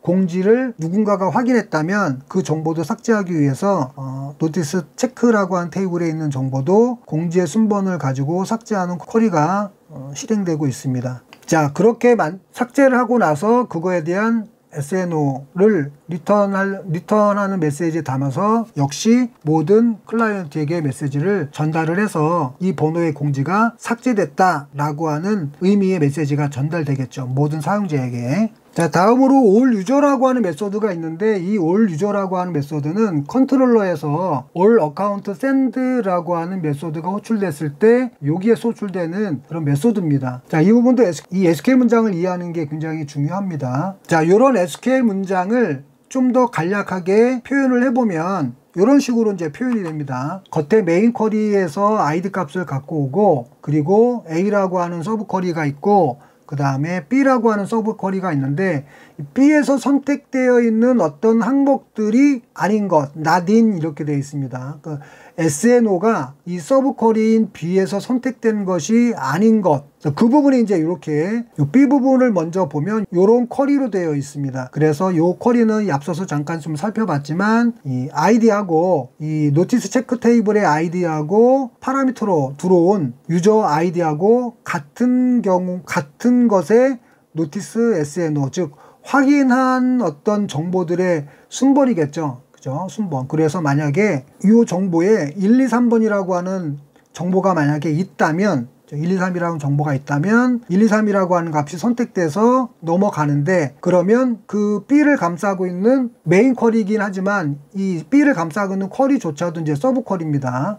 결국은 이 부분만 분석을 해보면 1, 2, 3번이 아닌 것에 대한 정보를 갖고 온다라고 보면 되겠죠. 자, 그래서 이 A 쿼리를 보면, 그러니까 1, 2, 3번이 아닌 것의 카운트, 1, 2, 3이 아닌 것에 대한 카운트를 노티스 테이블에서 하고 있는 것을 보실 수가 있습니다. 결국은 여기서 다시 한번 보시면 노티스 테이블에 만약에 데이터가 1번, 2번, 3번, 4번, 5번 데이터가 존재하고 요 노티스 체크 테이블에는 1번, 2번, 3번이 만약에 존재한다면 1, 2, 3번이 아닌 거를 갖고 오는 거잖아요. 1, 2, 3번이 아닌 것. 그러면 이 노티스 테이블에는 1, 2, 3, 4, 5번이 있는데 서브 쿼리에서 선택된 항목이 1, 2, 3이란 말이에요. 그럼 1, 2, 3번이 아닌 거. 요 1, 2, 3번은 제거를 하고 요 두 개에 대한 카운트 값. 결국은 두 개가 되겠죠. 두 개. 그러면 이 쿼리를 이해를 다시 해보면 요 유저 아이디가 홍씨라고 생각하면 홍씨가 확인한 정보는 1, 2, 3인데 홍씨가 확인하지 않은 정보는 결국은 4, 5번 두 개란 얘기죠. 만약에 김씨라면 역시 뭐 얘는 달라질 수 있겠죠. 김씨가 만약에 확인한 정보가 1, 2번이라면 노티스 테이블에 있는 정보가 1, 2, 3, 4, 5번 중에서 1, 2번이 아닌 것, 1, 2번이 아닌 것은 결국은 3개잖아요. 그 3개를 카운트해서 아이디 값하고 같이 셀렉트를 하겠다. 그 결과치를 가져다가 all user라고 하는 맵에다가 담아서 키 값은 아이디 값이고 그 다음에 밸류 값은 카운트된 값이에요. 그 값을 맵으로 담아서 리턴을 하게 되면 이렇게 그 값을 우리가 엔트리로 만들어서 get키와 getValue 값을 다시 사용자에게 전달할 메시지를 만들어서 특정 유저에게 전달을 하는 코드로 만들어졌다. 이 부분은 우리가 이제 백엔드 부분은 모두 살펴보았습니다. VO 부분은 프로젝트 생성 후 바로 만들어 보았던 내용이라 생략하고 프론트엔드 부분을 HTML 파일부터 시작해 보도록 하겠습니다. 숨차게 달려왔으니 영상을 잠시 멈추고 커피 한 잔 하시는 것도 좋을 것 같다는 생각이 듭니다. 프론트엔드 부분은 실행 코드와 실행 화면을 보면서 살펴보도록 하겠습니다. 먼저 헤드 영역을 보면 CSS를 가져와 사용하기 위한 링크 태그와 3개의 스크립트 태그가 사용되었습니다. 첫 번째와 두 번째 스크립트 태그는 웹소켓을 구현하기 위한 스크립트 라이브러리를 가져오기 위한 태그입니다. 첫 번째 스크립트는 속JS 라이브러리를 사용하기 위해 CDN 형태로 라이브러리를 사용하도록 작성되었고, 두 번째 스크립트는 스톰프 라이브러리를 다운로드 받아 설치한 라이브러리를 사용하도록 작성되었습니다. 스톰프 라이브러리 또한 CDN 형태로 사용할 수는 있으나 소켓 연결에 대한 오류 이슈가 있어서 라이브러리를 로컬 컴퓨터에 다운로드 받아 설치하여 사용하도록 하였습니다. 세 번째 스크립트는 본 여행지에서 작성하여 사용하게 될 스크립트입니다. 다음으로 메인 영역을 살펴보면 배지 영역에 로그인 버튼과 인포 영역이 있습니다. 이때 인포 영역은 CSS에 의해 감춰진 상태로 페이지가 로딩됩니다. 다음으로 공지 버튼과 공지 목록의 타이틀 영역이 있지만 이 역시 처음 화면에는 CSS에 의해 감춰진 상태로 되어 있습니다. 실행 결과는 화면과 같을 것입니다. 로그인을 하게 되면 로그인 버튼은 감춰지고 인포 영역이 표시되어 사용자 이름과 미공지 개수 그리고 로그아웃 버튼이 표시됩니다.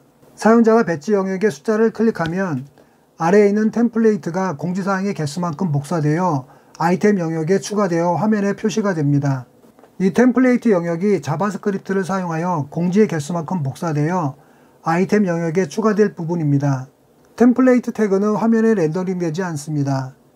따라서 만약 디자인 단계라면 템플레이트 태그를 div 태그 등으로 바꾸어 작업한 후 다시 템플레이트 태그로 바꿔두시면 됩니다. 다음으로 로그인을 하기 위한 다이얼로그인데 템플레이트 태그와 마찬가지로 화면에 렌더링 되지는 않습니다. 로그인을 위한 다이얼로그 창은 메인 화면에서 로그인 버튼을 클릭했을 때 보여줍니다. 다이얼로그 태그 안에 폼 태그가 있고 아이디와 암호를 입력할 수 있는 태그와 두 개의 버튼들이 들어 있습니다. 따라서 디자인이 되는 모습을 보면서 작업해야 한다면 템플레이트 태그와 같이 다이얼로그 태그를 다른 태그로 변경하여 작업한 뒤 다시 다이얼로그 태그로 바꾸셔도 상관없지만 다이얼로그 태그에 오픈 속성을 추가하면 화면에 렌더링 됩니다. 디자인이 마무리되었다면 다시 오픈 속성을 제거하고 필요할 때 자바스크립트를 사용하여 모달 타입이나 모달리스트 타입으로 화면에 띄워 작업할 수 있습니다. 마지막으로 사용자가 공지사항을 입력할 때나 공지사항을 확인할 때 표시되는 다이얼로그입니다. 폼 태그 안에 작성자 제목 내용을 입력하거나 보여줄 수 있는 태그가 존재하고 작성, 삭제, 닫기 버튼이 추가되어 있습니다. 또한 히든 태그로 SNO가 들어있는데 이는 공지사항을 삭제하고자 할 때 작성자와 공지번호를 전달하기 위한 목적으로 사용되고 있습니다. 이렇게 해서 HTML 파일의 구성 요소를 간략히 살펴보았습니다. 다음으로 CSS 파일 부분인데 CSS의 대부분은 태그의 크기나 색상을 지정하는 요소가 대부분이라 특별히 살펴볼 요소는 없을 것이라 생각됩니다. 다만 공지사항이 추가되었을 때 애니메이션 효과가 나타나는데 이를 어떻게 작업했는지만 간단히 살펴보겠습니다. CSS 코드를 보면 화면과 같이 키프레임스가 펄스라는 이름으로 지정되어 있습니다. 요소의 처음 상태값, 중간값, 마지막 상태값이 정의되어 있습니다. 중간 상태값을 보면 요소의 크기가 약 3배가량 커지도록 설정되어 있는 것을 알 수 있습니다. 이 부분의 처리는 자바스크립트의 배지 함수에서 처리하고 있습니다. 키프레임즈의 이름이 펄스인 것을 3초가량의 효과가 지속되는데 이를 5회가량 반복되도록 처리되어 있습니다. 나머지 CSS 부분에서 특이할 만한 요소들이 없기 때문에 소스 코드 안에 작성된 주석으로 설명을 대체하도록 하겠습니다. 마지막으로 자바스크립트 요소인데 아마도 본 여행지에서 가장 복잡하고 유연한 기능을 갖는 프로그램 요소가 아닐까 합니다. 러닝 커브가 높아지는 부분이기도 합니다. 자바스크립트를 통해 웹소켓 서버에 데이터를 전송하고 웹소켓 서버로부터 데이터를 수신하여 웹 화면에 출력하는 일련의 과정을 살펴보겠습니다. 자바스크립트 전체 구조는 즉시 실행 함수형으로 작성되었습니다. 반드시 이런 형식이 필요한 것은 아니지만 자바스크립트 코드 내에서 사용하고 있는 변수들과 함수명들이 다른 자바스크립트를 사용한다고 하더라도 이름의 중복으로 인한 오류를 최소화하기 위한 조치라 생각하시면 될 듯합니다. 현재 상태값을 유지하기 위해 본 여행지에서는 외부의 프론트엔드 프레임워크를 사용하지 않고 현재 상태값을 세션 스토리지 객체를 사용하여 저장하여 사용해 보도록 하겠습니다. 세션 스토리지에 저장되어 있는 인포 정보를 가져와 해당 값을 사용하여 로그인 스테이터스를 호출하여 상태값을 설정합니다. 로그인 스테이터스 함수에서 처리되는 내용들은 각 요소들의 화면 표시 상태를 제어하는 부분입니다. 다음으로 커넥트 함수를 호출하여 웹소켓을 연결하고 인포 영역의 디스플레이 상태값이 참이면 공지 목록을 다시 읽어 화면에 표시합니다. 이처럼 화면이 새로 고침될 때마다 세션 스토리지에 저장되어 있는 상태값을 사용하여 화면을 설정하고 소켓을 다시 연결하여 공지 목록을 받아와 화면에 출력하는 과정을 반복 처리합니다. 다음으로 사용자가 로그인 버튼을 클릭했을 때 이벤트 처리하는 부분입니다. 로그인을 위한 다이얼로그 창을 화면에 띄워주고 입력된 정보를 사용하여 소켓 서버에 전달할 메시지 정보를 작성한 뒤 샌드 메시지 함수를 호출하게 됩니다.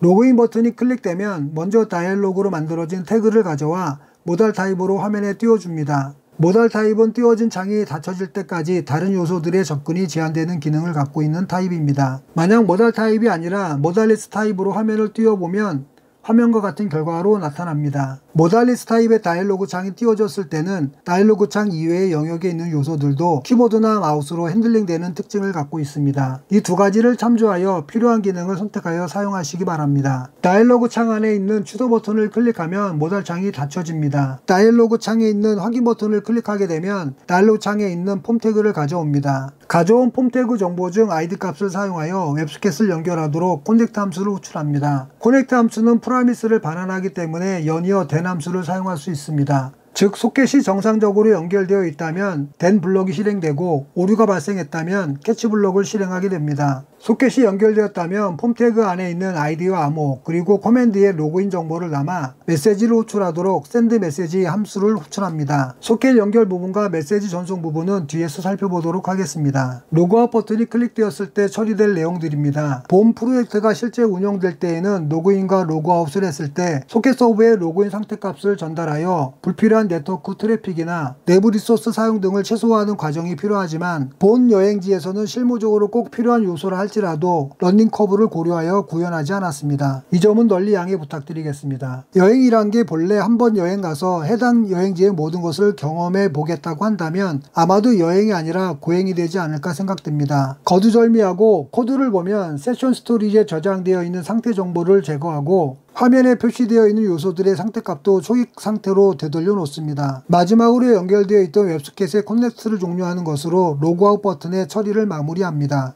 이제 소켓 연결 부분입니다. 로그인을 하게 되면 속.js 라이브러리와 스톰프 라이브러리를 사용하여 먼저 소켓을 연결합니다. 그리고 나서 메시지를 수신받을 수 있도록 메시지 브로커를 지정하여 메시지를 리스닝하게 되고 소켓 서버로부터 메시지가 전달되면 show 메시지 함수를 호출하여 메시지를 처리하도록 합니다. 클라이언트 변수를 만드는 과정을 보면 매개 변수로 들어온 id 값을 문자열에 추가하여 하나의 클라이언트 변수를 만들어 두었습니다. 소켓의 엔드포인트 값을 사용하여 소켓을 연결합니다. 이 부분에 서버 소켓을 설정하는 환경 설정 파일을 보면 엔드포인트가 설정되어 있는 것을 확인할 수 있습니다.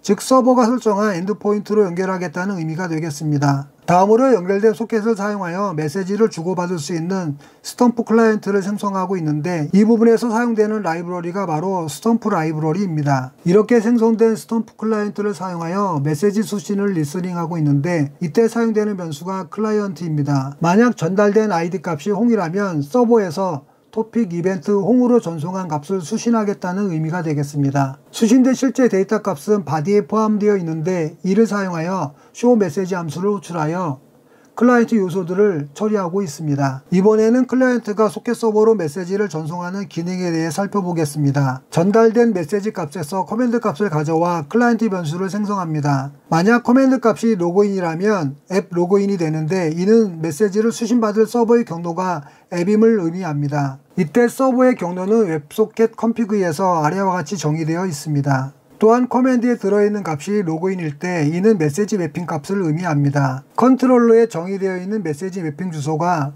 로그인으로 저장되어 있는 컨트롤러에게 메시지를 전송하겠다는 의미가 됩니다. 메시지 매핑에 대한 정의는 컨트롤러 코드에서 화면과 같이 정의되어 있고 이는 서버 입장에서 보면 클라이언트가 로그인으로 전송한 메시지를 수신할 수 있게 된다는 것입니다. 로그인을 한 이후에 사용자 아이디 오른쪽에 있는 빨간색 원을 클릭하면 공지사항의 목록을 토클 형태로 볼 수 있습니다. 빨간색 원을 클릭하면 세션 스토리지에 저장되어 있는 인포 정보를 가져옵니다. 공지 목록을 나타내는 상태값이 블록 모드, 즉 표시된 상태라면 인포 영역이 다시 감추어지게 됩니다. 또한 노티스 영역의 디스플레이 상태를 세션 스토리지에 저장하기 위해 인포 변수 중 노티스 디스플레이 값을 false로 바꾸어 줍니다. 만약 감추 상태였다면 화면에 표시해주고 노티스의 상태값을 참으로 바꾸어 줍니다. 공지 상태가 표시 상태라면 리로드 함수를 호출하여 최신 공지 상태와 목록을 다시 읽어 화면에 표시하게 됩니다. 일련의 과정을 통해 수정된 인포 객체 값들을 다시 문자열로 바꾸어 세션 스토리지에 저장해 두고 브라우저를 새로 고침할 때 현재 상태 값을 초기 값으로 사용하게 하는 것입니다. 공지 목록의 새로 고침은 로그인하는 경우 공지 목록 보기 등에서 호출되는 함수입니다. 공지 목록을 소켓 서버로부터 재전송받기 위해 호출됩니다. 소켓 서버로 필요한 정보를 얻기 위한 메시지를 작성하여 샌드 메시지 함수를 호출합니다. 샌드 메시지 함수는 앞선 영상에서 살펴보았으니 생략합니다. 새로운 공지사항을 추가하기 위해 공지사항의 입력 폼에 있는 다이얼로그 창을 가져와 화면에 출력한 뒤 작성된 공지사항을 소켓 서버에 전송하는 이벤트 핸들러입니다. 이 부분은 하나의 다이얼로그 태그를 사용하여 공지사항을 입력할 때와 세부 공지사항을 확인하는 용도로 사용하기 때문에 기본적으로 폼 태그 안에 있는 요소들의 상태값을 변경하는 부분이 많습니다. 공지 추가 버튼이 클릭되면 공지를 입력할 수 있는 다이얼로그를 가져옵니다. 공지를 작성하는 사용자 아이디를 가져오기 위해 세션 스토리지에서 아이디 값을 가져와 폼 태그의 아이디 항목에 대입합니다. 입력 버튼과 삭제 버튼 그리고 입력 장의 상태를 공지를 작성하는 작업에 맞게 수정한 뒤 다이얼로그를 모달 타입으로 화면에 띄워줍니다. 입력 창에서 아무런 작업을 하지 않고 창을 닫게 되면 다이얼로그에 추가되었던 각종 이벤트가 중복 실행되는 현상이 있기에 이벤트가 추가되기 이전에 다이얼로그를 다시 복사해서 현재 다이얼로그를 교체해줍니다. 작성 버튼이 클릭되면 폼에 입력된 데이터를 사용하여 서버에 전달한 메시지를 만들어 샌드 메시지 함수를 호출하고 메시지를 서버로 전달합니다. 이때 작성된 커맨드 값이 메시지 매핑 값이 됩니다. 공지 목록을 확인하거나 새로운 공지가 추가되었을 때 호출되는 함수 표현식입니다. 일반 함수로 선언해도 상관없습니다. 공지사항 한 줄 한 줄에 필요한 이벤트 처리를 추가하여 템플레이트를 만들고 이를 반환하는 기능을 갖고 있습니다. 매개 변수로 전달된 값은 템플레이트 태그의 객체와 데이터베이스에서 가져온 공지 목록 중 하나가 전달됩니다. 템플레이트 태그를 하위 노드를 포함하여 모두 복사합니다. 복사된 템플레이트의 공지사항에 대한 값들을 설정합니다. 현재 공지사항을 클릭하면 공지 상태 정보가 공백이 아닐 때, 즉 미확인 공지인 경우 해당 공지 내용을 확인했다는 정보를 데이터베이스에 저장하기 위해 관련 메시지를 만들고 메시지를 전송합니다. 관련 정보는 노티스 체크 테이블에 저장됩니다. 선택된 공지사항의 작성자 아이디와 로그인된 사용자의 아이디와 비교하여 동일하면 삭제 버튼이 표시되도록 합니다. 한 개의 공지사항을 보여주기 위해 매개 변수로 전달된 값을 사용하여 폼 태그의 값을 설정합니다.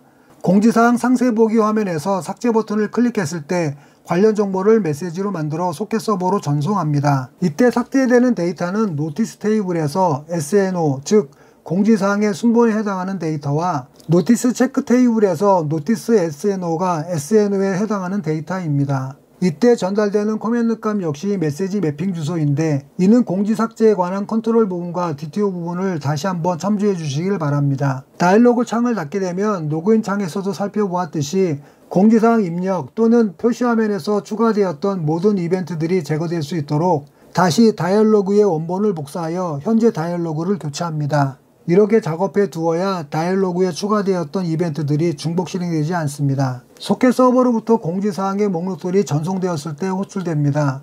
소켓 서버로부터 공지 목록들을 매개 변수로 전달받습니다. 클라이언트 변수는 배지에 표시될 미확인 공지 개수를 저장할 때 사용됩니다. 미확인 공지의 개수를 갱신하여 다시 저장하기 위해 세션 스토리지로부터 인포 정보를 가져와 제이슨 객체형으로 만들어줍니다. 매개 변수로 전달된 모든 데이터를 순회하면서 미확인 공지의 개수를 체크하여 계산하고 add notice row 함수를 템플레이트 객체와 데이터 한 건을 파라미터로 호출하면 한 개 공지사항에 대한 한 줄의 공지 목록이 생성되어 반환받습니다. 반환받은 공지 목록을 표시하는 아이템즈 영역에 추가합니다. 모든 처리가 끝나면 새로 계산된 미확인 공지 개수를 다시 세션 스토리지에 저장합니다. 공지 목록의 영역을 블록 모드로 바꾸어 모든 공지 목록이 화면에 표시되도록 조치합니다. 배지 애니메이션을 처리하는 부분입니다. 새로운 공지사항이 추가되었을 때 배지 영역의 카운트 값이 바뀌면서 애니메이션이 작동됩니다. CSS 파일에서 정의한 키프레임즈의 이름이 펄스인 것이 3초가량의 시간으로 커졌다 작아졌다를 5회 반복하도록 합니다. 애니메이션이 종료되었을 때 애니메이션을 초기화해주지 않으면 다음번 애니메이션 효과가 나타나지 않습니다. 따라서 애니메이션 속성을 공백으로 주어 나중에 재사용할 수 있도록 조치합니다. 새로운 공지사항이 소켓 서버로부터 전송되었을 때 호출되며 새로운 공지사항을 목록의 첫 번째에 추가해주고 배지 영역의 카운트 요소에 애니메이션 효과를 줍니다. 매개 변수로 전달된 정보 중에 미확인 공지의 개수를 사용하여 화면에 표시된 개수를 갱신해 줍니다. 리퀘스트 애니메이션 프레임 함수로 애니메이션을 실행하면 애니메이션을 부드럽게 처리해 주기도 하지만 애니메이션이 처리되는 도중 다른 이벤트 핸들러를 처리하게 되면 정상적으로 이벤트 핸들러가 처리되지 않는 현상을 예방해 주기도 합니다. 현재 공지 목록이 화면에 표시되고 있는 상태라면 템플레이트와 추가된 공지사항을 사용하여 add notice row 함수가 호출됩니다. 이때 발안받은 템플레이트 행을 프리펜드 함수를 사용하여 공지 목록 상단에 추가합니다. 공지 삭제 부분인데 사용자 자신이 작성한 공지만을 삭제할 수 있습니다. 또한 공지를 삭제한 후 데이터베이스에서 공지 목록을 다시 전송받아 표시하는 것이 아니라 삭제된 공지의 순번값을 화면에서 찾아 목록을 제거해 줌으로써 네트워크 트래픽을 최소화하였습니다. 매개 변수 MSG에 삭제된 공지의 순번이 담겨져 있습니다. for each문을 사용하여 화면에 표시된 공지를 하나씩 순회하면서 공지에 표시된 공지의 순번과 매개 변수 MSG에 담겨진 공지 번호가 같다면 미확인 공지를 하나 감소시키고 화면에서도 해당 행을 제거해 줍니다. 모든 처리가 끝났을 때 카운트 변수에는 공지가 삭제되었다면 감소된 값이 저장될 것이고 삭제된 행이 없다면 기존 값이 유지되어 있을 것입니다. 어찌되었든 계산된 카운트 값을 다시 화면에 표시해 줍니다. 이제 이번 여행지의 종착역에 다 왔습니다. 부지런히 왔다고 했지만 역시 프로그램의 볼륨을 더 이상 작게 만들기 힘들어 이렇게까지 시간이 걸렸습니다. 자, 마지막 깃발을 꽂아 봅시다. 해당 함수는 클라이언트가 소켓 서버로 메시지를 전송하면 소켓 서버는 이를 처리한 후 동일한 커맨드 값으로 처리 결과를 리턴합니다. 이를 스위치문을 사용하여 분기 처리하는 부분입니다. 소켓을 생성하고 메시지를 수신하는 부분에서 show 메시지 함수를 호출하였습니다. 수신된 메시지에 커맨드에 담긴 값을 사용하여 조건 분기해주는 기능만을 갖고 있습니다. 호출되는 모든 함수의 기능들은 이미 앞서서 살펴보았습니다. 전체 코드는 제시된 GitHub에 공유되어 있습니다. 또한 본 여행지와 관련하여 정리된 문서는 쿠몽에 올려져 있지만 죄송하게도 이 문서는 유료입니다. 이 점 양지해 주시기 바랍니다. 이렇게 해서 이번 여행지인 웹소켓을 사용한 실시간 공지사항 체크 여행을 마무리 짓도록 하겠습니다. 본 여행지에서 경험한 내용들이 여러분들에게 좋은 영감을 주었기를 바랍니다. 감사합니다.